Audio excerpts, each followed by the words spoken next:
Okay, no. This meeting is being recorded. Greetings and welcome to Mount Olympus. I am Hercules Invictus, and today I am proud to be bringing you Living Theosophy. And I'm very honored to have as our guest Cyrus Ryan. Cyrus is the author of Living on the Inner Edge. He's also the director of Northern School of Esoteric Wisdom and vice president of the Toronto Theosophical Society. That's a very impressive resume, and I'd love to learn about your journey. Tell me, what led you to Theosophy? I figured you'd ask me that, and it's a pleasure to be online with you. And, there are two answers to that question, two different types of answers. One is a general answer where, you met this person and met that person. I ended up at a Theosophical Society, and I was overwhelmed by the lecture that I heard. But the real answer, if you look from a different perspective, is that in my past lives, I've been a theosophist, and everything that exists recurs.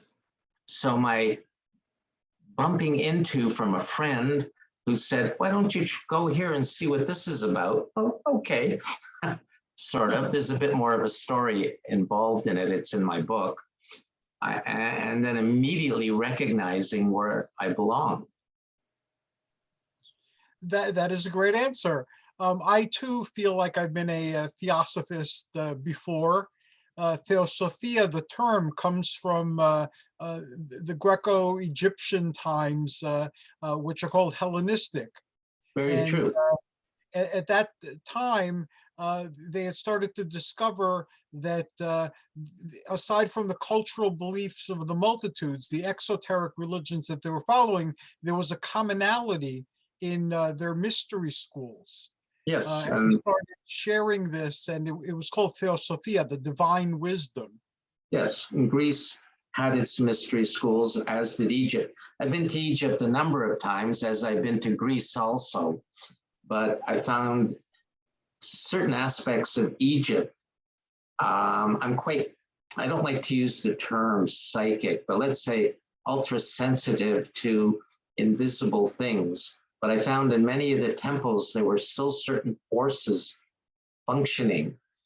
You'd be walking in the ruins and it'd be just a nice sunny day and everything feels normal. And then all of a sudden you walk and you enter into a little force field there, and you knew some ritual or something that happened there 4,000 years ago. You walk a little further and you exit it, and you can feel a certain vorticity of something still there.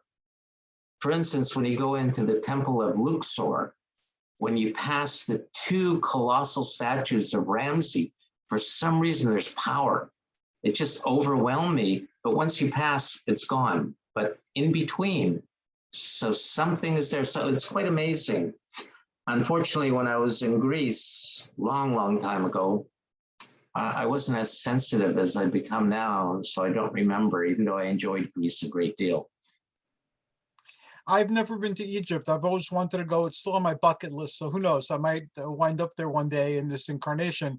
But I've been to Greece numerous times, and I know what you're talking about. Certain places you enter, and you're there in the past, and some of the forces that were evoked and applied at the time are still lingering.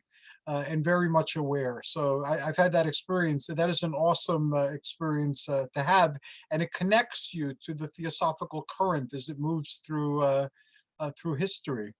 Definitely. Greece is only an hour and a half flight to Egypt. Yes, very close. Now, in terms of the Theosophy, the Theosophical Society of Toronto, is that United Lodge? Is it more modern Theosophy? I know there are different branches of Theosophy. Which branch of Theosophy does the Toronto Society adhere to? It is the branch of non-branch. Okay, very good. It is probably one of the few, if only, Theosophical societies that is not part of any of the major theosophical branches. It's totally independent. And yet it began in 1896 And it was the last lodge actually sanctified by Blavatsky. Oh, wow. And then she died. So there is a written charter with her signature still there. That is very cool. And Mhm. what made it go off in this original direction?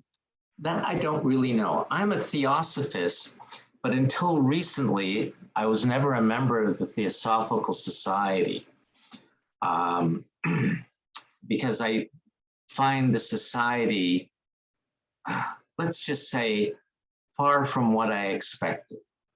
Having been to Adyar and various other places, and even my teacher who I met at the Theosophical Society, he became a Theosophist when he was 16, which was really young. But he was living in Asia. He's Asian, but he's passed away about 12 years ago. And I met him at the Theosophical Society, and he was forming a small group of people interested in more the new Aquarian focus on group work instead of individual work. And so after being at the Theosophical Society back in 1975 when I met him, we left and never came back. It wasn't until about 4 years ago that I had a very strong, let's say, inner direction. I won't say definitely what it is, even though I do know it, but that's for me, that I had to go back to the Theosophical Society and try and reorganize it, because the Toronto Theosophical Society was just falling apart.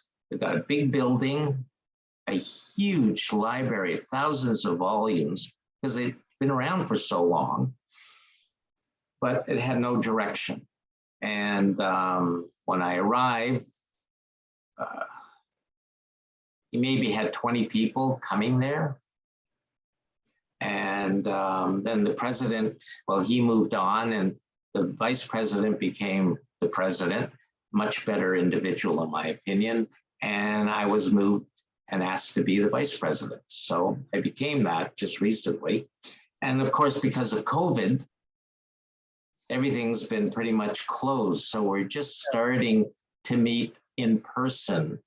I have 2 groups that meet, but we're only 12 or 13 people. But compared to the people that were previously at the Toronto Theosophical Society, and there are still members that I think come, the average age of my group is 30 years old. The other groups, the average age is 60 or 70. So my group is, yes, well, mine too.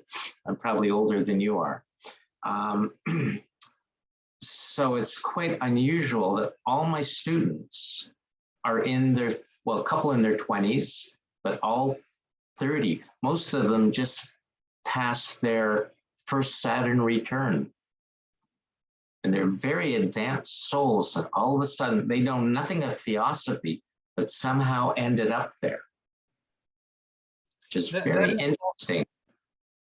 Yeah, it is very interesting. Most of the Theosophists that I've encountered throughout my life, and like you, I'm a Theosophist, but I don't really belong to the Theosophical Society. When I was a teenager, my first public talk was at the United Lodge of Theosophists in New York City. Hercules and the Zodiac. Oh, very nice. And some of the writings of Theosophists.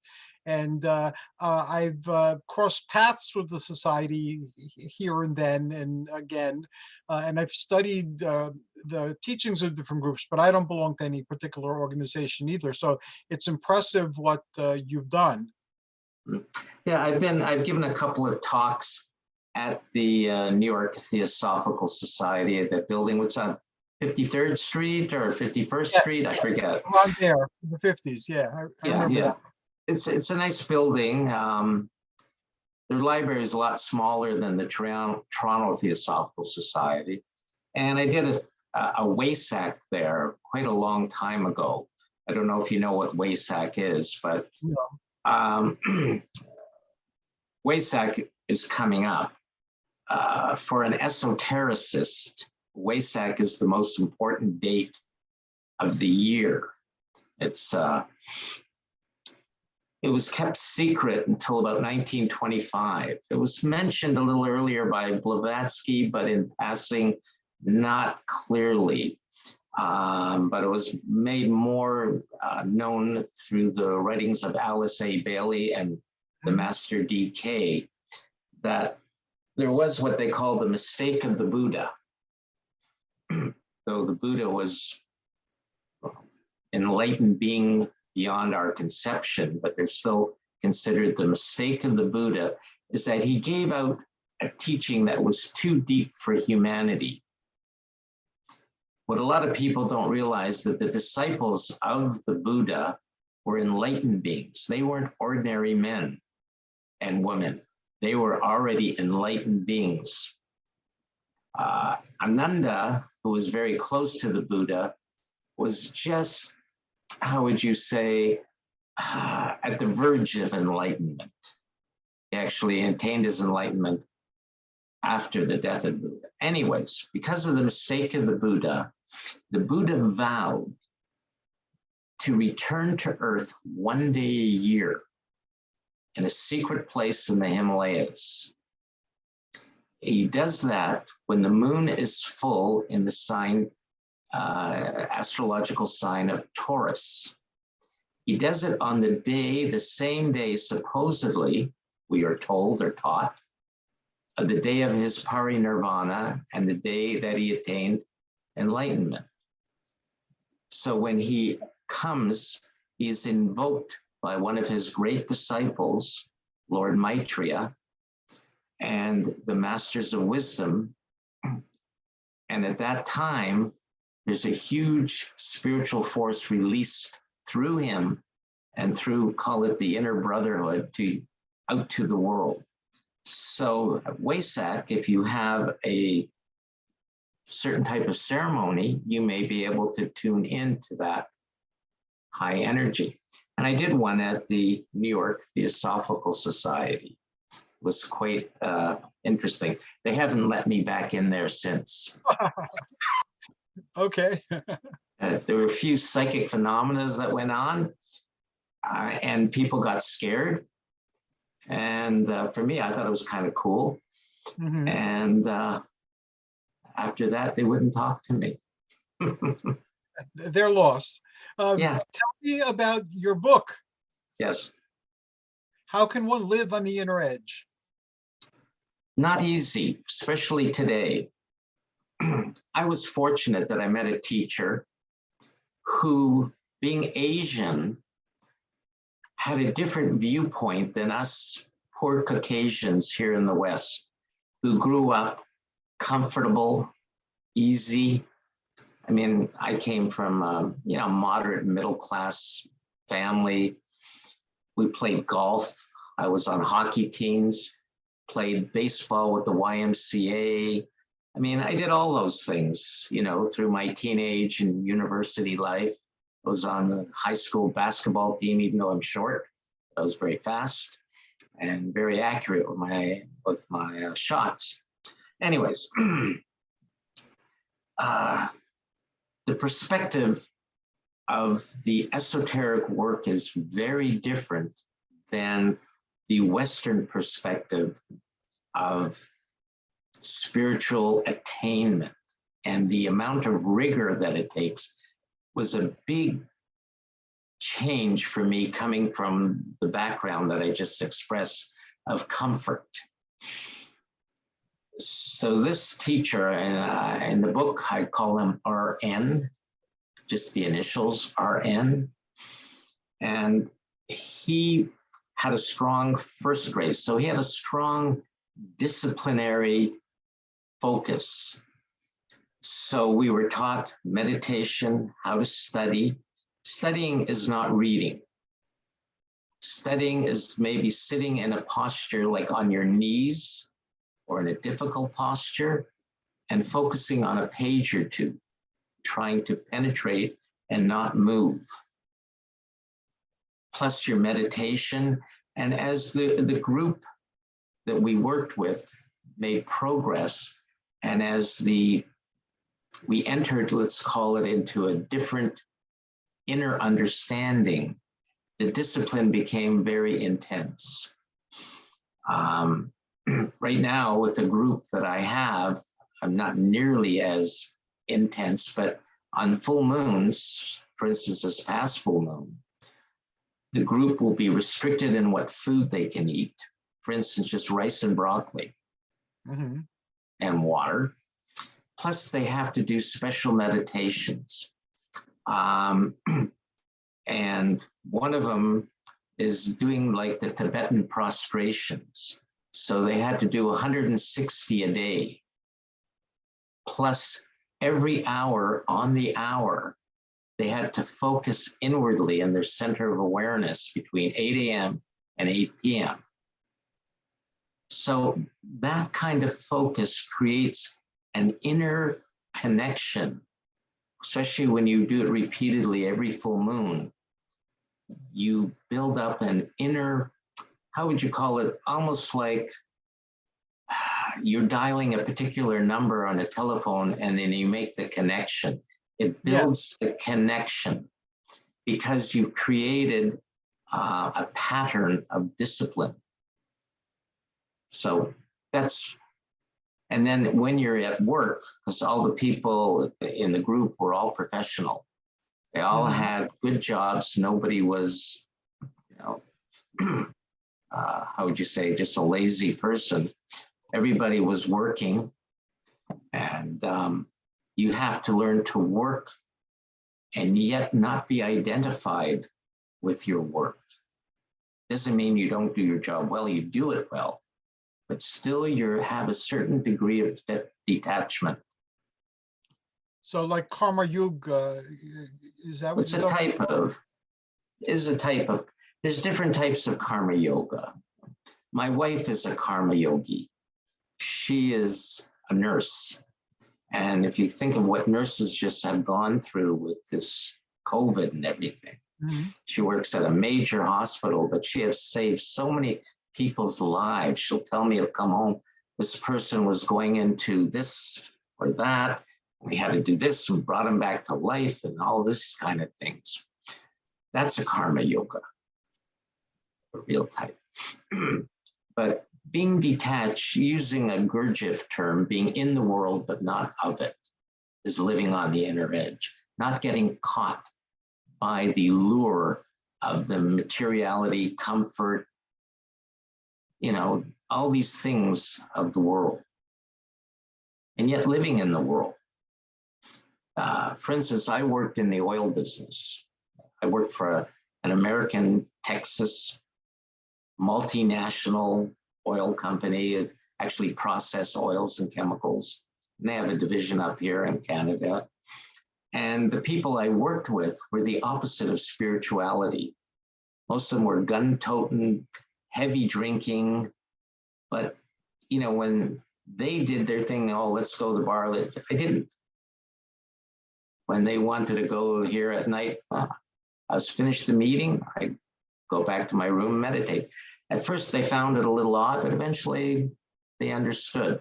Initially, when I first started going, and I'm the only vegetarian, everybody's steak eating. Then, you know, I don't have anything against that, but I knew that they might find it a little rough. So I told them I had cholesterol problems, and that my doctor told me not to eat steak. But then eventually they warmed up and they understood. And then my boss, who was the vice president for all of Canada, would always make sure that I had a good vegetarian. We went somewhere where I could get vegetarian food. So that's sort of, I call living on the inner edge. I like Gurdjieff's term. He called it the sly man.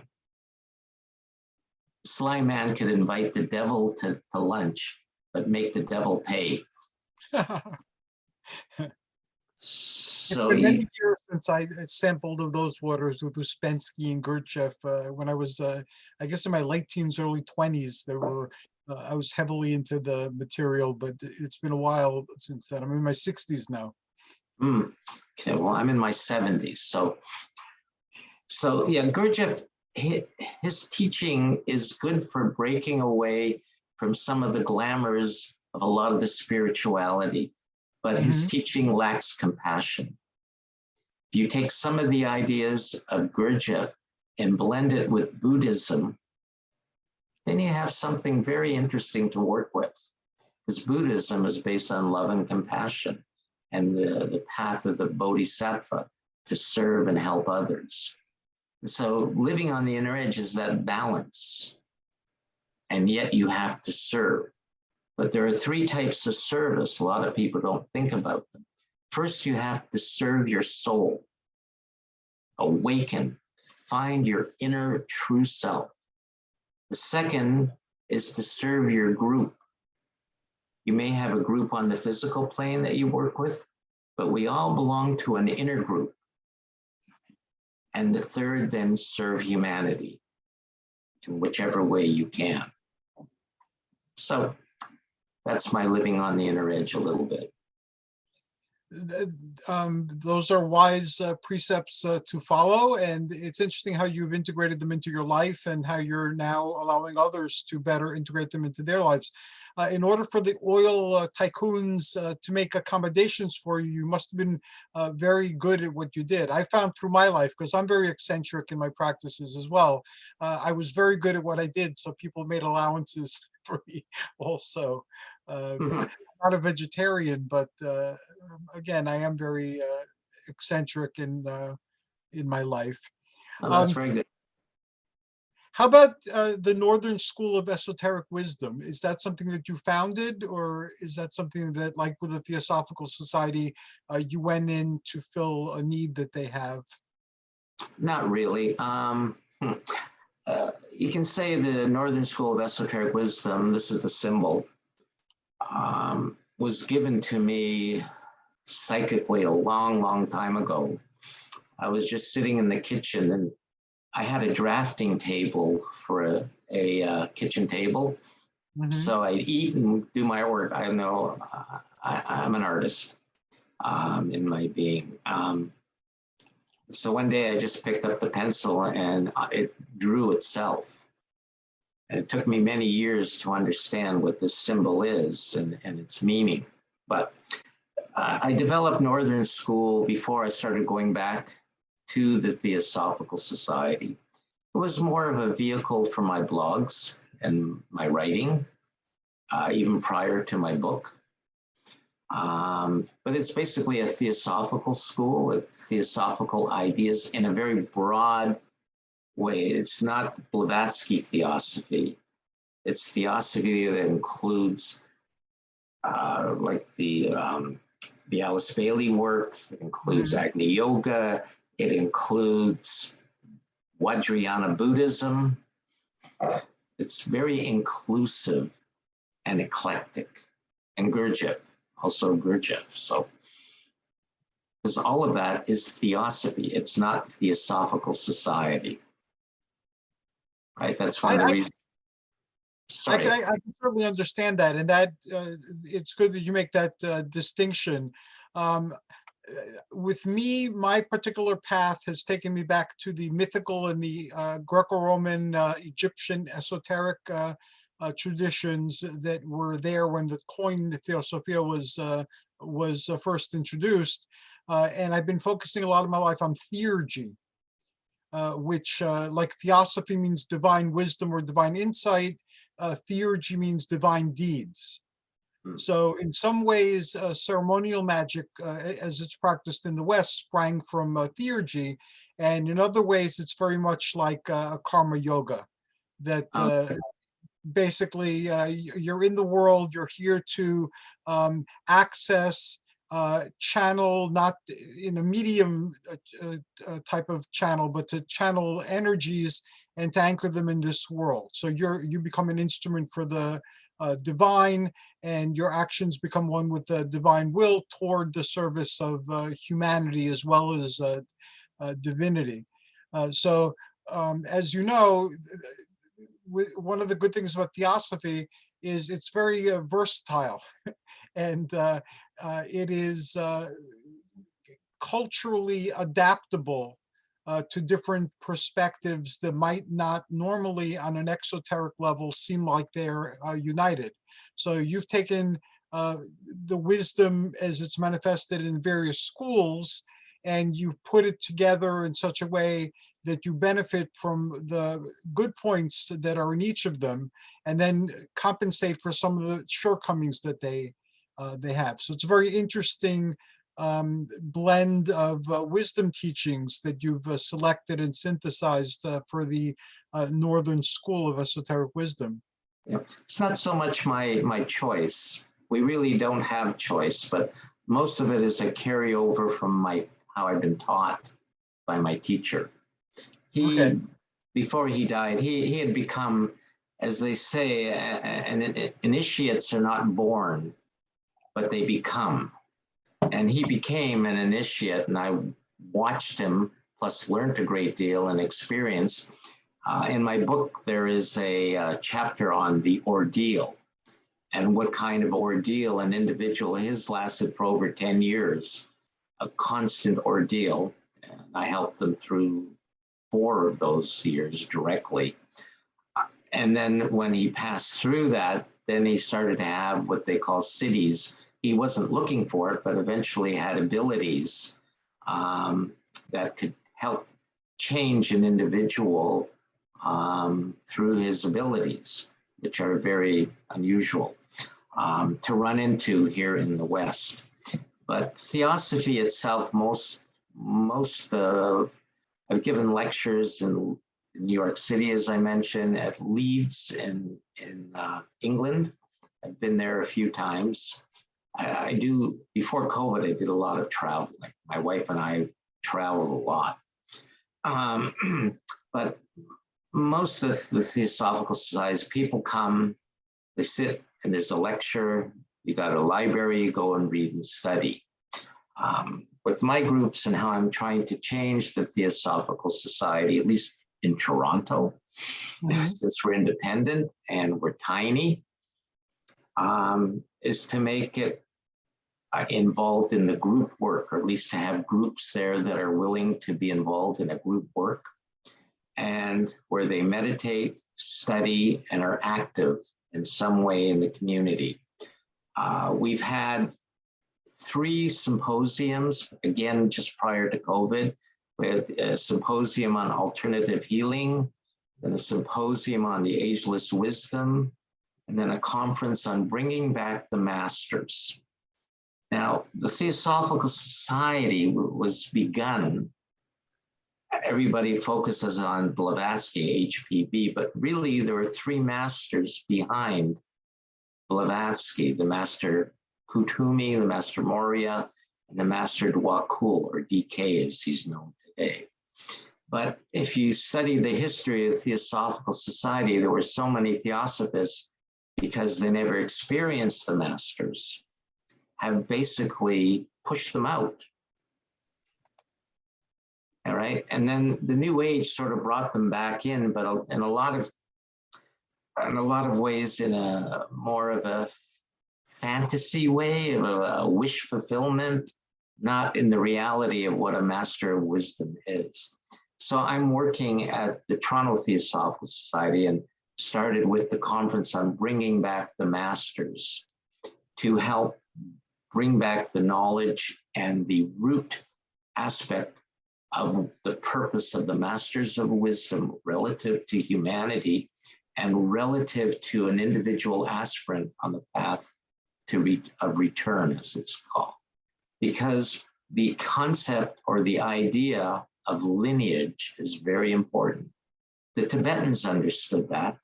If you read the stories of Milarepa, and he talks about the whispered lineage, even in the stories of Yogananda, it talks about the lineage. They use different terminology. It's called the Guru Parampara. In the ancient Greek, it was called the Golden Chain of Hermes. Yes. And it was very, very important that there's a certain link. And that's one of the works that I'm working on.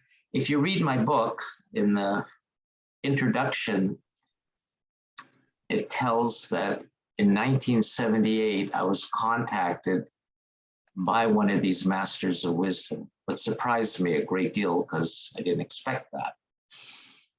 But it wasn't conversations, it wasn't letters, just, how do you call it?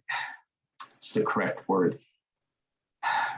A visitation. Connection, a connect, pardon? A visitation, an encounter. No. No, it was very different. It was an energization. I was being super energized. There was nothing visible, but yet I knew instantly who it was. So just to tell a little bit of the story, it happened. I was frozen in my sitting in meditation, just couldn't move. And there was an energization. I knew there was this particular master. So at the time I was living in a very large house that I had rented, but my teacher was living there and other group members. It was the end of the hippie area. So we had a commune type of thing, big house. So I came downstairs and found my teacher. We had like a meeting room. And I mentioned to him that I just had this experience. And he said, well, that's okay. And I said, it was this particular master. He looked at me kind of quizzically. And he says, well, we don't have anything to do with that master. Does it make sense really? You know, he says, but okay. So just sort of forgot about it. 3 weeks later, my teacher is with his wife and child are on their way to Virginia Beach. They're going to visit the Edgar Cayce Center and just enjoy some vacation time. And they're in Baltimore. They have friends in Baltimore, but at a hotel, or a motel outside of Baltimore. That night, that same master came to my teacher and gave him a word of power. So my teacher woke his little daughter up. And this word of power has a particular tune. You don't just say a word. There's a tune and a phrasing that has to be, and that's what the master gave him. So he chanted it with his daughter, who has a very good musical voice. And my teacher was musical. I'm not musical at all. Anyways, then they went back to sleep. He woke up in the morning, so he told the story, totally forgot. Then his little daughter said, are we going to sing again, Daddy?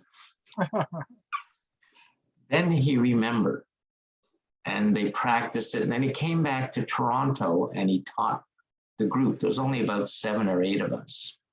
But it was such an odd note that very few of us could do it, because you have to be aligned to your soul. You can't do it with your personality.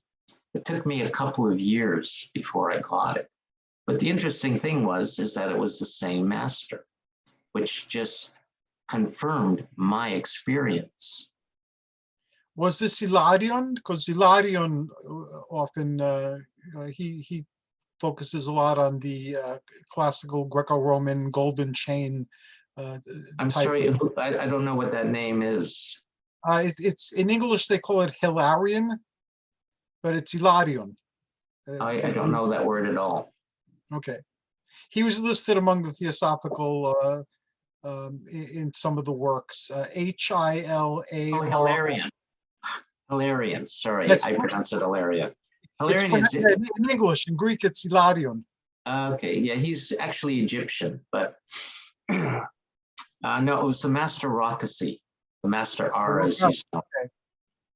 And as soon as you can say this, Cagliostro. I'm sorry? The Master Rakasi is Cagliostro, I believe. No, I don't believe so. Or Saint Germain. I forget which one. No. Oh, yes. Okay. So, first of all, when you can say this note correctly, it immediately connects you with them. It's like when you dial on a phone, you hit the right note, you get somebody. But if you just said the word any old way, nothing.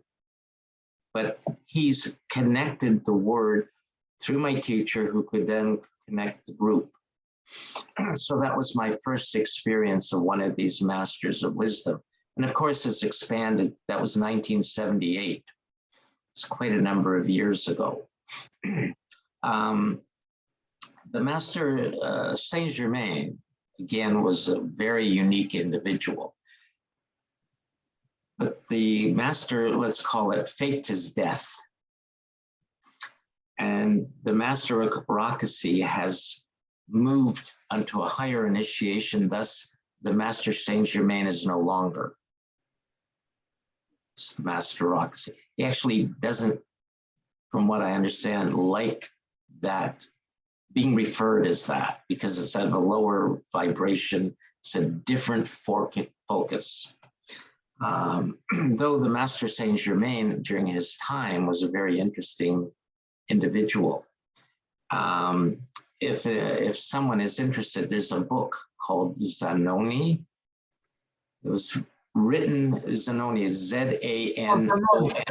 Yes, it was written in 1860 by Bulwer-Lytton. Even though Bulwer-Lytton actually said he didn't write it, it was given to him. But there are two beings in that book, one called Zanoni and one called, just forgot his name. Anyways, he is a master Saint Germain being. So it's a fascinating story. And a lot of occult information is woven in to the story once you get into the depth of the story. Oh, the other master, well, they weren't masters yet, but they're is called Mejnour. One represented art and beauty, and one represented science and logic. But they were eternal beings. They had been living since ancient Chaldea. Fascinating story. But it gives you an insight into the Master Saint Germain. Yeah, it's been years since I read Zanoni also. Again, probably back in the 70s, I read Zanoni. I might still have it somewhere too, but yeah, it was a fascinating book, I remember. Yeah, the first time I read it was in the 70s, but I've read it maybe 4 or 5 times, picking out different areas, because there's a lot of hidden teaching there. And as you get understanding, you can pull it out. So it's fascinating. It is a great story. So that's sort of what happened with us. And then the Master Rakasi gave us this word of power, but sort of like we're guinea pigs, or not a guinea pig. You know how they have the little mouse in the labyrinth, and you got to find had to find our way with it and how to apply it and use it. But after years of experimentation, as it blossomed, it opened up a whole area of teaching and experience and experiences of other masters. And that's basically how Northern School came about and what I'm working at in the Theosophical Society. It is great that you have assumed those responsibilities, and it sounds like you're doing excellent things with the responsibilities that you have. That is fantastic. It's not easy. At times I feel I'm going above my pay grades, as they so to say, if you know, because some of the challenges are quite unique. And I've always liked working with other people and being like number 2, but somehow karma's put me in number 1, having to direct and do this and do, so it's a challenge. I too prefer to remain a little bit in the background, but the universe has other plans much of the time. So, you know, just go with the flow. And even though it feels like you're, what you're doing is a bit higher than your pay grade, obviously you're the right person to do it. So that is a very good thing. What next? I'm sorry? What do you see, where do you see what you're doing going? What direction do you see it expanding or growing or developing? Well, there's a number of things that I have in the back of my little brain, but whether it happens or not. So I'm rewriting the purposes of the Theosophical Society in line with the 3 major purposes that were given out by Blavatsky back in 1875 when it began in New York. I'm trying to create a dynamic spiritual center where group invocation becomes a focus. You were talking about ritual. Ritual is an outer invocation. You had the Golden Dawn and various groups like that, which were involved with external rituals or the Masonic temples, etc. But I'm working to teach internal invocation and group invocation to be in constant contact with higher intelligence, the masters, the inner ashrams, in order to facilitate what those inner ashrams, what their needs are. A real group comes together based on ashramic purpose and karma. The people that are in my group now, I would never have met them being 40 years older than they are. But somehow they're drawn and we meet. And a couple of them are very clairvoyant, and it is just amazing what they see and what knowledge they have and how their lives change so rapidly. So I can see that occurring to a greater degree in the near future, where one of the masters contacted me and said, I'm sending you someone.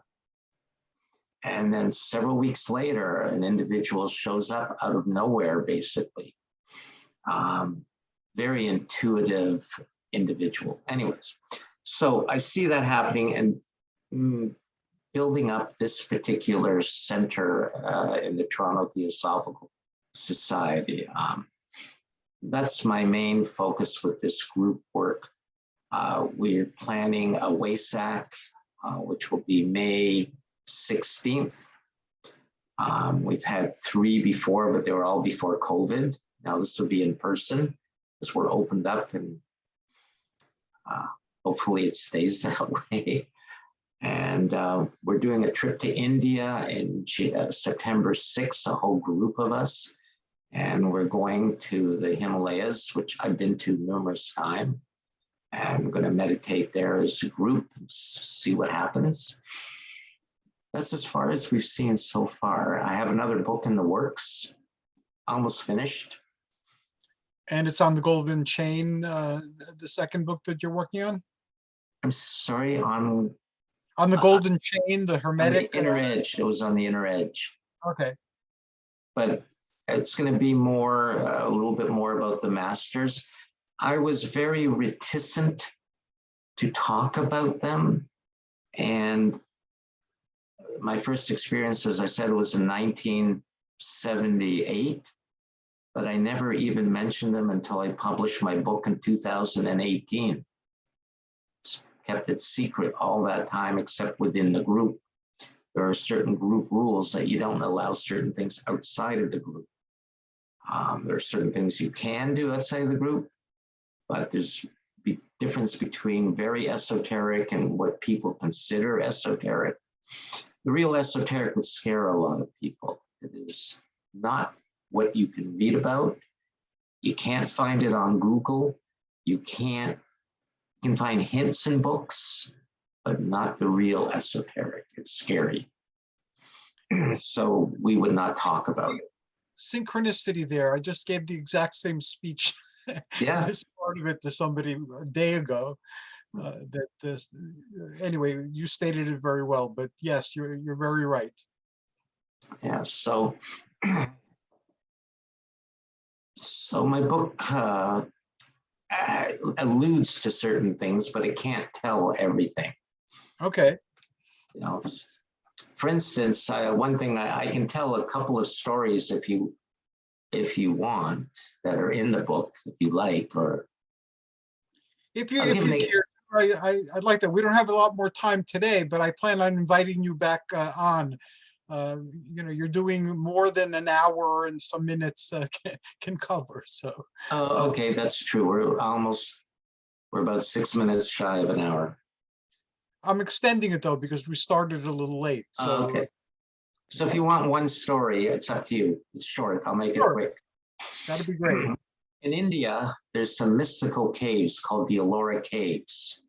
They're 12 to 1500 years old. They're very unusual. You can find pictures of them online. Anyways, my teacher, when I was in India, said that I should try and sneak in at midnight and meditate at midnight. Well, in India at 7:30 at night, it's pitch black, especially around these caves. There were only a couple of guards, so it was not difficult. They were sound asleep, but there was only one light and they were sleeping by the light.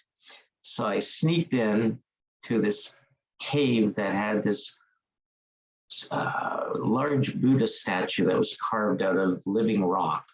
It was probably 20 feet high, the statue. Anyways, so I had a little blow-up cushion, sat down in the dark, lit a candle, and started meditating. There was not a sound. Like the silence you could cut with scissors. But as I'm meditating, all of a sudden on the wall of the cave, there's like somebody took a big hammer, boom, boom, boom, 3 times. The first time in my life I've actually felt my hair stand up on edge. As I was sitting and meditating, this voice said, run, run, like get up, get out. But I decided not to. I just held my focus in my meditation mantra. Just then, in front of me, I saw this bat come towards me. But it was like in a John Woo movie. The bat was moving in slow motion and the wings stretched right across the whole width of the cave, which had to be 20 feet. Moving slowly, getting closer and larger and larger. And as I was seeing this, I wasn't aware at the time that I was on the astral plane, but I was chanting faster and faster because trying to separate from the fear that was trying to well up. But just as it got close to me, it exploded, this bat. And then this being of light, who I recognized, and I was surprised, like in 3-dimensional color, appeared smiling at me.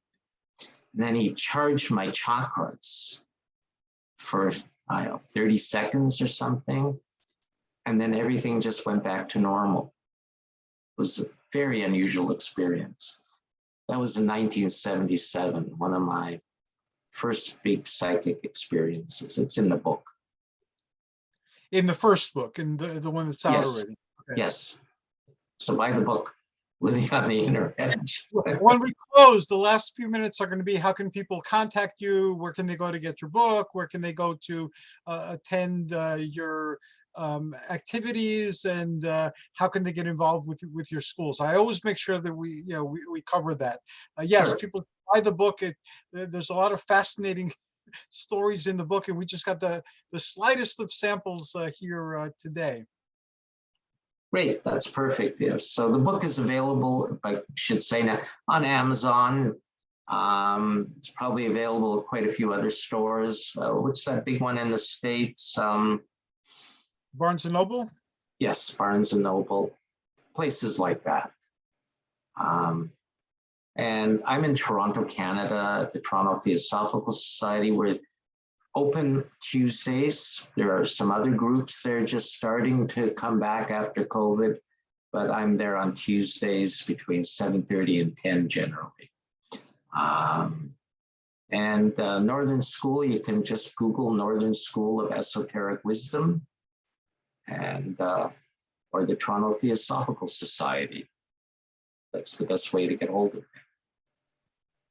Incredibly awesome. Like I said, I am going to have you back because today we just scratched the surface, and you shared some real treasures. So thank you for being so generous with that.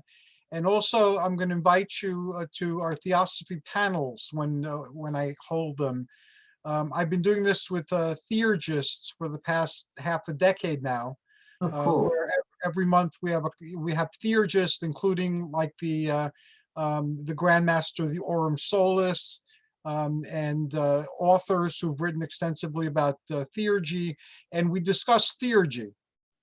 And we pick different topics. Everybody shares what they've been up to, and we've done things together, as well. And I've been trying to get a Theosophy panel up and running for a while, but like everything else, there are false starts and things happen. So, but I never give up. I'm relentless. Okay. So I will invite you to have one of those. And if you can send over a PDF of your book, I'd be glad to review it and interview you about the book. I don't have a PDF. Okay. Um, I will check it on Kindle Unlimited or something, and we'll take it. it's on. You can get it on Kindle. It's a couple of dollars or something. Okay. The publisher never gave me a PDF.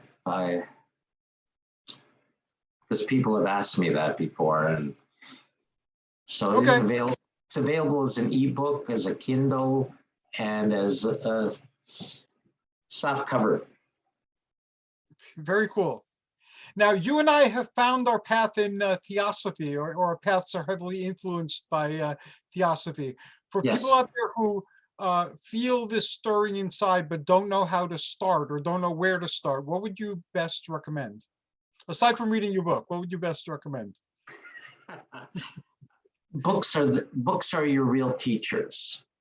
Unfortunately, most of the Theosophical books are not easy to understand. There's a book by Alice Bailey called Initiations, Human and Solar, which is not very large. It's a smaller book like this. And it covers an awful lot, and that's pretty good. It was written in 1919. I call it an introductory, even though it's deep. It talks a lot about the Masters of Wisdom, gives a good overview of a lot of things, but it is not traditional Theosophy, which everybody looks at the book, The Key to Theosophy or The Secret Doctrine, and they are the most difficult books. You need somebody to guide you through them. They're not easy. So Theosophy, there are some good stories, but that's what I suggest to many people. There's another book, but it's out of print, but you can find copies, called The Wheel of Rebirth by H.K. Challoner. She was a Theosophist in the 1920s and 30s. It's a marvelous book. The teaching that is given out there about her experience. She was Egyptian, British, but Egyptian soul. Or another book called Light on the Path by Mabel Collins. The book has been in continuous publication for 140 years. It is a classic of Theosophical thought. And it's not difficult. It's not easy, but it's good to read. That's my suggestion. Yes, Theosophy does have a lot of difficult to read texts, and there's the enigmatic stanzas of the Book of Zien, which I found a copy in the 70s, and it's one of my treasures. But that's not easy to read or to figure out either. But the Secret Doctrine is kind of like an expansion and explanation of this book, which was originally written in Censar, if I remember. That's correct. But the Secret Doctrine is exactly that, a secret doctrine. And that's an excellent place to end today's show. Cyrus, thank you so very much. I enjoyed speaking with you. I love what you're doing, and I look forward to our next conversation. Sounds great, and thank you for inviting me. And thanks to everybody who'll be watching this on YouTube in a day or two. Until next time, this is Hercules Invictus, wishing you and all of yours health, prosperity, joy, and opportunity. Until next time, take care. Okay.